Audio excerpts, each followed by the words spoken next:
প্রিয় দর্শক শ্রোতা, মাগরিবের নামাজের পর যদি কোনো ব্যক্তি এই ৯টি দোয়া পাঠ করতে পারে, আল্লাহ রাব্বুল আলামিন তাকে অবশ্যই জান্নাত দান করবেন ইনশাআল্লাহ। প্রিয় দর্শক, আল্লাহ সুবহানাহু ওয়া তাআলা তার জীবনের সব গুনাহগুলো ক্ষমা করে দিবেন। নবীজি সাল্লাল্লাহু আলাইহি ওয়াসাল্লাম বলেন, তার জীবনের গুনাহগুলো আল্লাহ তাআলা ক্ষমা করে দেন। শুধু আল্লাহ তাআলা গুনাহই ক্ষমা করেন না, তার পিছনে সে যত রকমের গুনাহের কাজগুলো করেছিল সব গুনাহগুলোকে আল্লাহ তাআলা নেকি দ্বারা পরিবর্তন করে দেন। সুবহানাল্লাহ। প্রিয় দর্শক, মাগরিবের নামাজের পর যদি আমরা এই দোয়াগুলো পাঠ করতে পারি, আল্লাহ তাআলা আমাদের প্রতি অনেক বেশি খুশি হবেন ইনশাআল্লাহ। যে ব্যক্তি নবীজি সাল্লাল্লাহু আলাইহি ওয়াসাল্লামকে ভালোবাসে, সে আজকের ভিডিওটি সম্পূর্ণ দেখে এখান থেকে প্রতিটি আমলকে সে সুন্দরভাবে শিখবে, পরবর্তীতে নিয়মিত এই আমলগুলো করবে। আল্লাহ সুবহানাহু ওয়া তাআলা তাকে এমন ফজিলতপূর্ণ, এমন মর্যাদাপূর্ণ জিন্দিগি দান করবেন ইনশাআল্লাহ। নবীজি বলেন, ও আমার উম্মতেরা, তোমরা বেশি বেশি পরিমাণে আমল করার চেষ্টা করো, যে আমলের বরকতে আল্লাহ তাআলা তোমাদেরকে জান্নাত দান করবেন।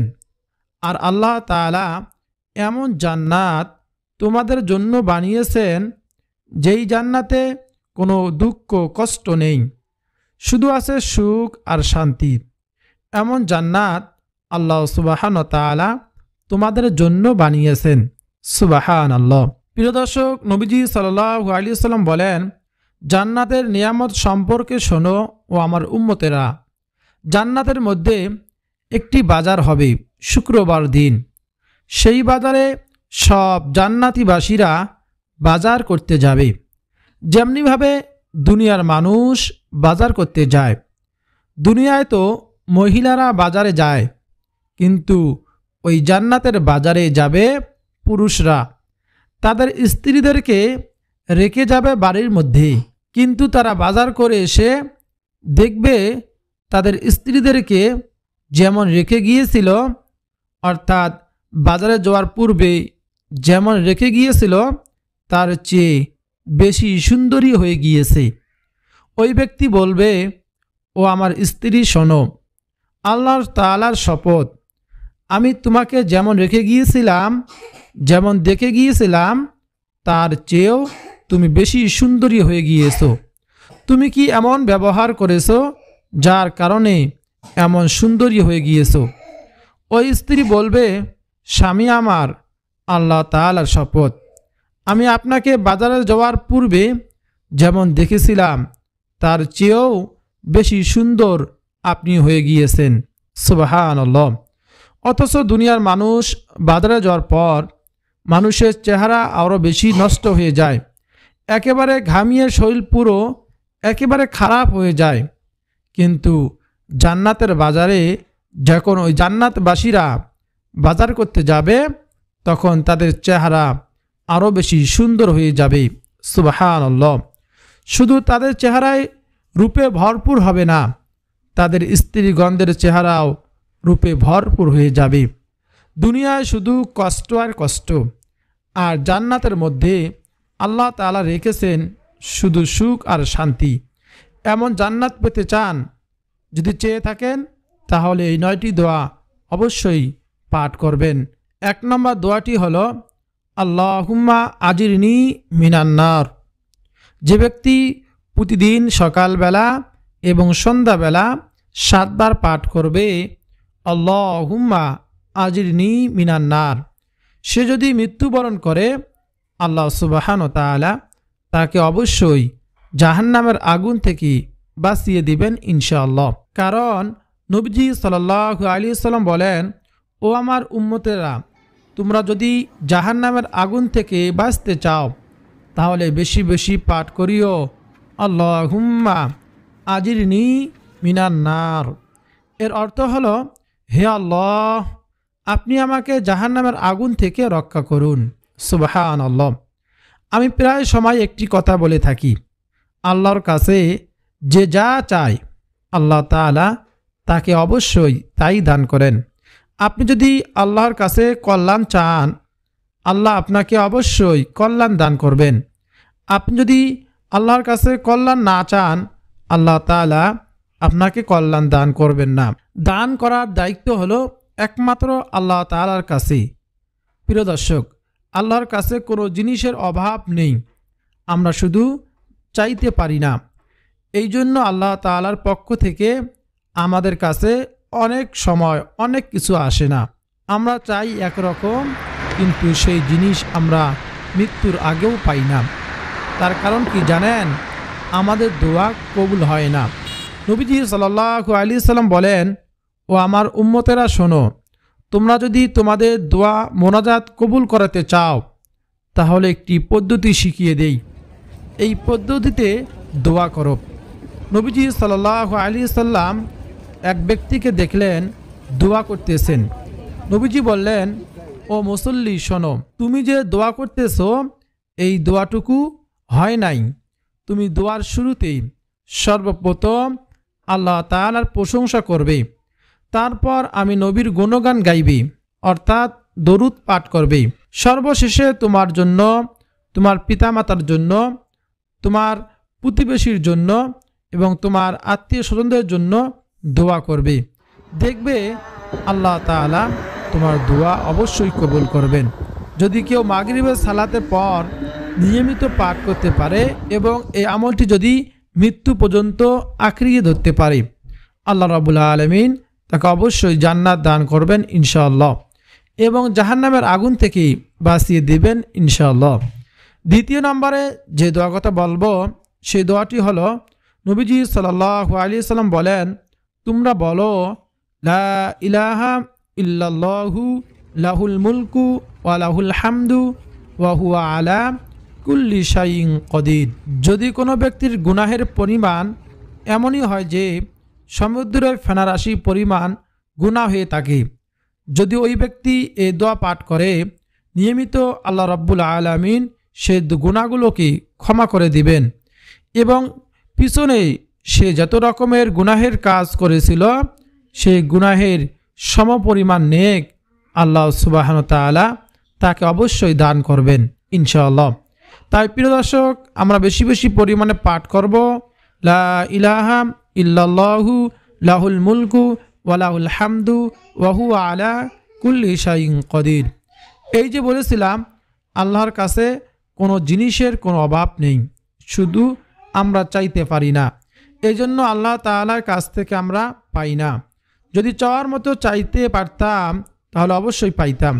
দেখেন, দুনিয়ার একজন ভিক্ষুক যখন কোনো ধনীর কাছে টাকা পয়সা চায়, সে কত নমনীয় হয়, তারপর সে এই টাকা পয়সা চায়। তারপর ধনী ব্যক্তি তার প্রতি মায়া লাগে, তখন তাকে টাকা পয়সা দেয়। ওই আল্লাহর দাম কি আপনার ওই দুনিয়ার ধনীর চাইতে কম? যে আল্লাহ তাআলা ওই ধনীকে সৃষ্টি করেছেন, ওই স্রষ্টার কাছে কি কিভাবে চাইতে হবে? প্রিয় দর্শক, একটু আপনি ভেবে দেখবেন, তারপর আল্লাহ তাআলার কাছে চাইবেন। যে আমরা যদি দুনিয়ায় কোনো মানুষের কাছে চাই, কত নমনীয় হয়ে চাই, সেই হিসাবে আল্লাহ তাআলার কাছে কিভাবে চাইতে হবে? নবীজি সাল্লাল্লাহু আলাইহি ওয়াসাল্লাম বলেন, তোমরা চোখের পানি দ্বারা আল্লাহ তাআলার কাছে চাও, কারণ চোখের পানি দেখলেই আল্লাহ তাআলা সহ্য করতে পারে না, কারণ আল্লাহ তাআলা তো অনেক বেশি মায়া।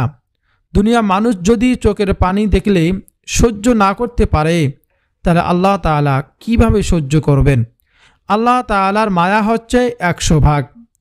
সেই 100 ভাগ মায়া থেকে আল্লাহ তাআলা 1 ভাগ মায়াকে সারা দুনিয়ার মানুষ, সব সৃষ্টিকুল, পশু পাখি, কীট পতঙ্গ সব কিছুকে দিয়ে দিয়েছেন। আর বাকি 99 ভাগ মায়া আল্লাহ তাআলা নিজের কাছে রেখে দিয়েছেন। 1 ভাগ মায়ার মধ্যে যদি একটু ক্ষুদ্র বালিকণা পরিমাণ মায়া পাইয়া মানুষ অন্য মানুষের প্রতি মায়া দেখাইতে পারে, তাহলে সেই আল্লাহ তাআলার কাছে 99 ভাগ মায়া রয়ে গিয়েছে, সে আল্লাহ তাআলা কেমন মায়া হতে পারে আমাদের জন্য? প্রিয় দর্শক, অবশ্যই আল্লাহর কাছে চাইব কান্নাওয়ালা চোখে। নবীজি সাল্লাল্লাহু আলাইহি সাল্লাম বলেন, তোমরা কান্না করো, যদি কান্না নাও আসে তারপর কান্নার বাহানা করো। তাতেও সব মিলবে। প্রিয় দর্শক শ্রোতা, তৃতীয় নম্বর যে আমলের কথা বলবো সেই দোয়াটি হলো আয়াতুল কুরসি পাঠ করবেন। নবীজি সাল্লাল্লাহু আলাইহি সাল্লাম বলেন, যে ব্যক্তি প্রত্যেক ফরজ সালাতের পর আয়াতুল কুরসি পাঠ করবে তার জান্নাতের যাওয়ার জন্য কোনো বাধা থাকে না। সুবহানাল্লাহ। যখনই সে মৃত্যুবরণ করবে সাথে সাথে আল্লাহ রাব্বুল আলামিন তাকে জান্নাত দান করবেন ইনশাআল্লাহ। নবীজির একজন প্রিয় সাহাবী ছিল যার নাম ছিল আবু উবামা রাদিয়াল্লাহু তাআলা আনহু।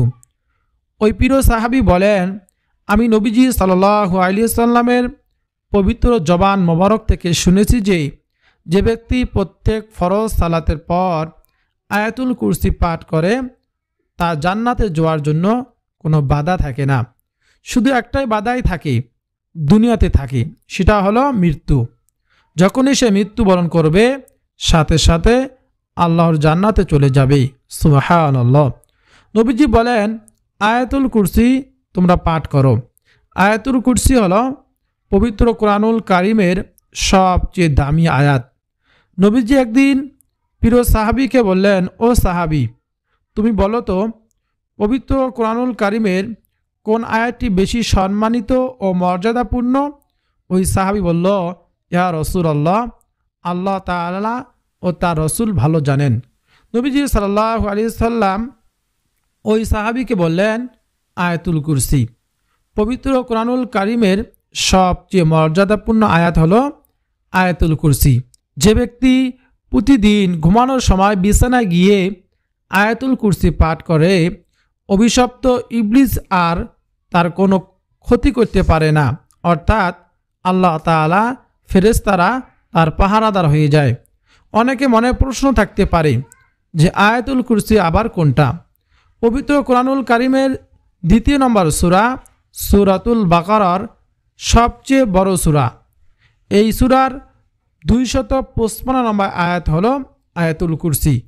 কোনো ব্যক্তি যদি এটা পাঠ করে প্রতিদিন প্রত্যেক ফরজ সালাতের পর, নামাজের পর, তাহলে সে অবশ্যই মৃত্যুর পর সাথে সাথে আল্লাহ তাআলার জান্নাতে চলে যাবে ইনশাআল্লাহ। প্রিয় দর্শক শ্রোতা, চতুর্থ নম্বর যে দোয়া কথা বলবো সে দোয়াটি হলো নবীজি সাল্লাল্লাহু আলাইহি সাল্লাম বলেন, তোমরা বলো সুবহানাল্লাহিল আযীমি ওয়া বিহামদিহি। সাহাবায়ে কেরাম বললেন, ইয়া রাসূলুল্লাহ, এটা পাঠ করলে কি হবে?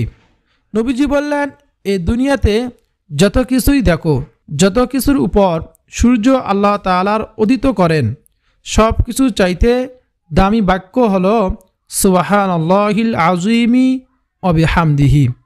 এবং কোনো ব্যক্তি যদি এটা প্রতিদিন 100 বার পাঠ করতে পারে আল্লাহ তাআলা তার গুনাহগুলো ক্ষমা করে দিবেন, যদিও সেই গুনাহের পরিমাণ সমুদ্রের ফেনারাশি পরিমাণ হয়। সুবহানাল্লাহ। নবীজি বলেন, সুবহানাল্লাহিল আযীমি ওয়া বিহামদিহি যদি এক পাল্লা রেখে অপর পাল্লার মধ্যে এই পৃথিবীর সব কিছু উঠাইয়া দেওয়া হয়, তারপর এই সুবহানাল্লাহি ওয়া বিহামদিহি সুবহানাল্লাহিল আযীম এর ওজন বেশি হবে। সুবহানাল্লাহ। দেখেন, আমাদের কাছে এই দুনিয়াটা অনেক বেশি দাম, তাই না? অথচ আল্লাহ তাআলার কাছে এই দুনিয়ার কোনোই দাম নাই। আল্লাহ বলেন, আমার কাছে যদি দুনিয়া একটু দাম থাকতো, একটা মশা মাছির ডানার পরিমাণ যদি দাম থাকতো, তাহলে আমি এই দুনিয়াতে কোনো বেঈমানকে এক ঢোক পানিও পান করতে দিতাম না। এই ব্যাখ্যা দ্বারা এটাই বোঝা যায় যে আল্লাহ তাআলার কাছে এই দুনিয়ার কোনোই দাম নাই, কোনো মূল্য নেই। অথচ আমাদের কাছে দুনিয়াটা খুবই প্রিয়, দুনিয়াটাকে আমরা খুবই ভালোবাসি। নবীজি সাল্লাল্লাহু আলাইহি সাল্লাম বলেন, দুনিয়া হলো একটি কুকুরের মতো, একটা পচা গন্ধ। কুকুর যেমন ঘেউ ঘেউ করে শুধু লেলিহান শিখা দিয়ে সে শুধু তার সম্পদ খুঁজতে থাকে, ঠিক যারা দুনিয়ার পিছনে ঘোরে তারাও কুকুরের মতো। নাউযুবিল্লাহ। প্রিয় দর্শক, বুঝতে পেরেছেন আল্লাহ তাআলার কাছে দুনিয়ার কোনো দাম নেই। হ্যাঁ, আপনার দুনিয়াটা তখনই মূল্যবান হবে যখন আপনি সুন্দরভাবে আমল করতে পারবেন। প্রিয় দর্শক শ্রোতা, পঞ্চম নম্বর দোয়াটি হলো নবীজি সাল্লাল্লাহু আলাইহি সাল্লাম বলেন, তোমরা বেশি বেশি পরিমাণে এই দোয়াটি পাঠ করো, অর্থাৎ সুবহানাল্লাহি ওয়ালহামদুলিল্লাহি ওয়ালা ইলাহা ইল্লাল্লাহু আল্লাহু আকবার। এই দোয়াটি যদি বেশি বেশি পরিমাণে পাঠ করতে পারো তাহলে আল্লাহ সুবহানাহু ওয়া তাআলা তোমাদের জীবনের গুনাহগুলোকে ঝেড়ে ফেলে দিবেন। যেমনিভাবে শীতকালীন সময়ে গাছের পাতাগুলো ঝরে পড়ে যায়। সুবহানাল্লাহ। একবার নবীজি ও আবু হুরায়রা রাদিয়াল্লাহু তাআলা আনহু কোনো এক জায়গায় যাচ্ছেন। নবীজি বললেন, ও আবু হুরায়রা দেখো। এই বলে নবীজি একটি গাছের ডাল ধরলেন, জোরে ঝাঁকি দিলেন। এতে করে ওই গাছ থেকে কিছু পাতা ঝরে পড়ল। নবীজি বলেন, এই যে আমি ঝাঁকি দেওয়ার কারণে কিছু গাছের পাতা ঝরে পড়ল, ঠিক কোনো ব্যক্তি যদি এই সুবহানাল্লাহি ওয়ালহামদুলিল্লাহি ওয়ালা ইলাহা ইল্লাল্লাহু আল্লাহু আকবার এই চারটি জিকির একত্রে করে, যেমনিভাবে তার আমল নামা থেকেও গুনার ময়লাগুলো আল্লাহ তাআলা ঝেড়ে ফেলে দিবেন। সুবহানাল্লাহ। তাই বেশি বেশি পরিমাণে এই চারটি জিকিরগুলো আমরা অবশ্যই পাঠ করব। তারপর যে আমলের কথা বলবো, তোমরা যদি কেউ সূরাতুল ইয়াসিন একবার পাঠ করতে পারো, আল্লাহ রাব্বুল আলামিন 10 বার পবিত্র কোরআন মাজিদ খতম করার সমান সওয়াব দিবেন। সুবহানাল্লাহ। নবীজি বলেন, কেউ যদি সূরাতুল ইয়াসিন একবার পাঠ করে, পবিত্র কোরআনুল কারীম 10 বার খতম করার সমান সওয়াব আল্লাহ তাআলা তাকে দান করবেন। সুবহানাল্লাহ। তাই এই আমলগুলো করার অবশ্যই আমরা চেষ্টা করব। তারপর 7 নম্বরে যে দোয়া কথা বলবো, সে দোয়াটি হলো, নবীজি সাল্লাল্লাহু আলাইহি সাল্লাম বলেন, তোমরা বেশি বেশি পরিমাণে বলো, রব্বানা যালামনা আনফুসানা ওয়া ইল্লাম তাগফির লানা ওয়া তারহামনা লানাকুনান্না মিনাল খাসিরিন। এটা পবিত্র কোরআনুল কারীমের একটি আয়াত, এটা অবশ্যই পাঠ করব। তারপর 8 নম্বরে যে দোয়া কথা বলবো, সে দোয়াটি হলো, বেশি বেশি পরিমাণে বলবো সুবহানাল্লাহি ওয়া বিহামদিহি।